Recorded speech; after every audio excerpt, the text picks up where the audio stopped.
This is Excel Tips, a podcast for accounting and finance professionals, brought to you by CPA Australia.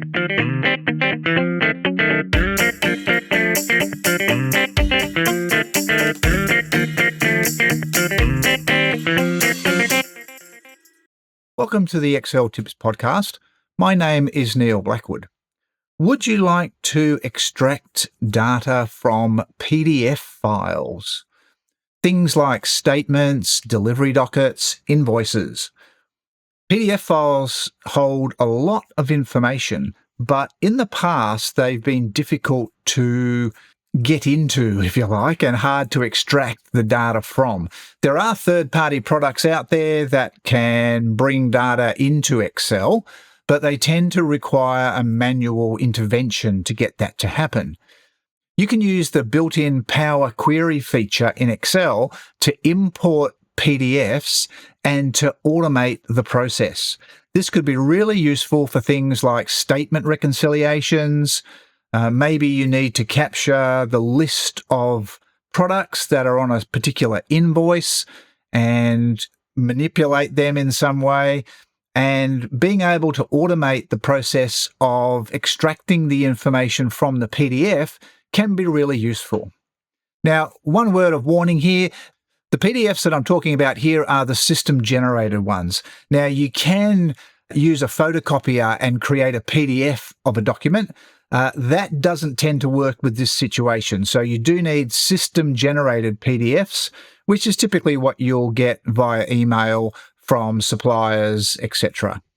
Now, a word of warning with PDFs as well. As a data source, they're less reliable than, let's say, CSV files. In the data world, CSV files are the simplest files and they're the easiest to import to Power Query. PDFs, on the other hand, are a lot more difficult, mainly because there is a lot more flexibility in how a PDF is laid out. So the structure of the PDF usually determines how easy it is to import the data from the PDF. So this is really useful for those PDFs that might have high volume transactions. So you might have hundreds of rows of data on a PDF, maybe as a statement or as an invoice. So let's take a statement as an example, and you might want to reconcile the statement against your system accounts. You could import all of the entries from the statement via Power Query into Excel, and then at the same time, maybe bring in the transactions from your own system into Excel and then compare them. And in some cases, you can partially automate the reconciliation process. You might be able to use the old 80-20 rule, and hopefully you can reconcile 80% of the transactions, and then you might have another 20% of the transactions that you might require some human intervention. Okay, so let's go through some of the steps that you need to take when you're importing a PDF. All of the Power Query features are accessed via the data ribbon. They're all on the left-hand side of the data ribbon. Basically, you click the Get Data drop-down, there is a From File drop-down, and there is also a From PDF drop-down. So basically, you choose that, then you navigate to wherever the PDF file is. Now, in the example video and in the article that I wrote, I've actually used an ATO PDF. So this is a publicly available PDF. It's also a little bit complex because it's got 4 separate tables on each page, and there's 11 pages with those 4 tables on them. Once you get the PDF into Power Query, the first thing you got to think about, it's called the kind column, and it's either going to have a table or a page in that column. Now, in general, PDFs are split up between tables and pages, but they are actually the same thing. If a table can be recognized in the PDF, then Power Query will recognize it. It also lists the pages separately. So it's actually a duplication. So you'll see the tables listed first, and then you'll see the pages listed after. Now, they are the same thing. So generally, you start off trying to import the tables because the tables should be laid out a little bit better than the pages. Sometimes, depending on the PDF, it might be easier to import the pages. It just depends on the PDF.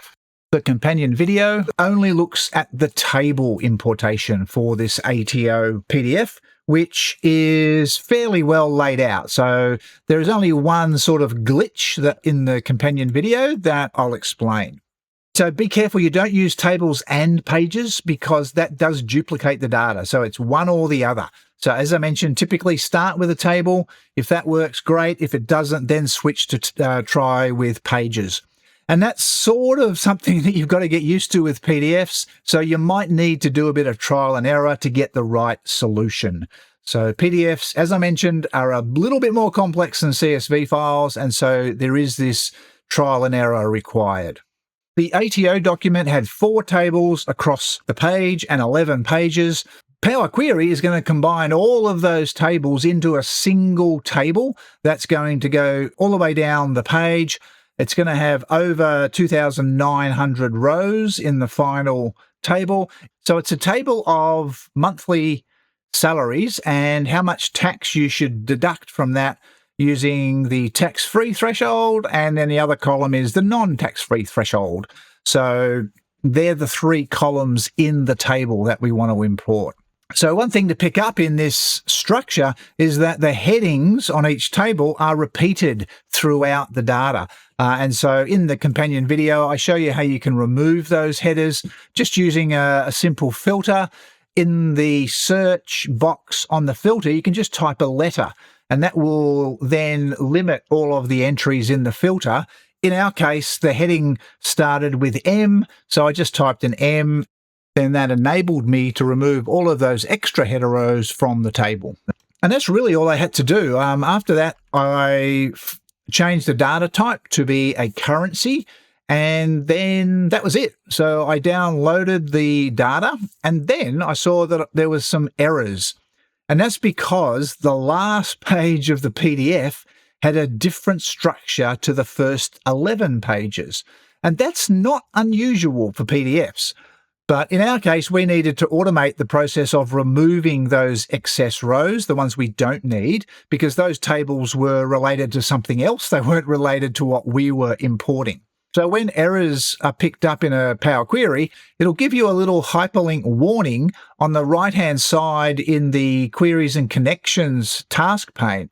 And you can click on that hyperlink, and that will open a query which actually shows you all of the errors. In this case, we could see that all of the row numbers for the errors were at the end of the table, which was where page 12 is going to be. And so basically, we just went back into the query, and we needed to get to the end of the query. Now, unfortunately, Power Query is really slow for scrolling. So to scroll down, 2,900 rows would take a while. But there is a feature in the Transform tab in Power Query. It's called Reverse Rows. And so that's a really quick and easy way to get the bottom rows up the top of the screen. And so that's what I used. When we looked at the data there, it was pretty obvious that the table that we'd brought in right at the end was a different type of table. And there was a rule that we could use to eliminate those rows. Also, there were some errors in those rows. There were 7 of them because that's how many were listed. And they related to the fact that in that column, when we said that it was a data type for a currency, there must have been some text or something in that column. And so all of those text items would have generated an error. You can right-click a column and remove errors. That's pretty simple. But to get rid of those extra rows that we didn't need, column 3 turned out to have a higher value than column 1. Now, that wasn't the case for our tax table because column 1 was the salary for the month. So we could create an extra column that shows false on the rows that we wanted to get rid of and true on the rows that we want to keep.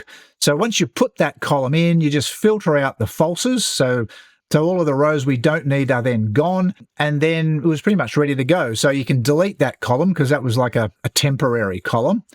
And then once that's done, then you just use that reverse rows feature again. So we put the table back in the correct sequence, and that was it. So that pretty much completed the importation of that PDF, which, as I mentioned, ended up being over 2,900 rows of data. Now, something to think about when you are importing PDFs, when you import the file name, that is captured in the query. And so if that file name changes, you're going to need to adapt the query. It's on the source step. So the very first step in the query is called source, and that's the one that captures the whole path and the file name. If you are importing something like a statement, you might need to use a generic name like statement and just save the file, save the PDF as statement to the same folder. That way, when you refresh the query, you will actually bring in the latest statement. What we just did with the ATO file was sort of a one-off. So we only wanted to bring the data in once because the ATO file doesn't get updated very often. It only gets updated when the tax rates change. So if you're doing a PDF that you're going to do every month, the idea is just to use a generic name for that PDF file. And each month, just save on top of the one you had. And then when you click refresh in the table, it'll bring in the latest data for that particular statement.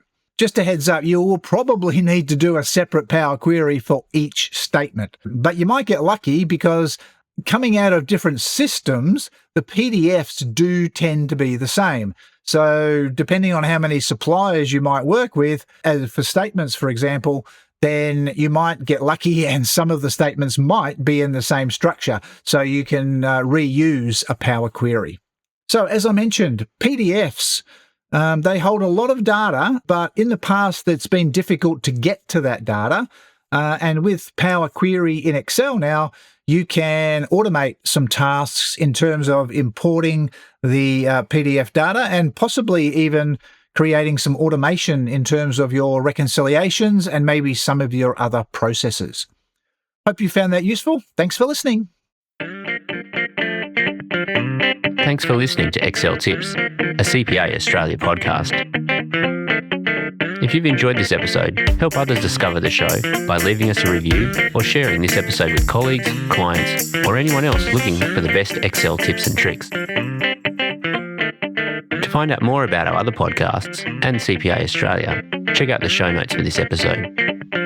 And we hope you can join us next time for another episode of Excel Tips.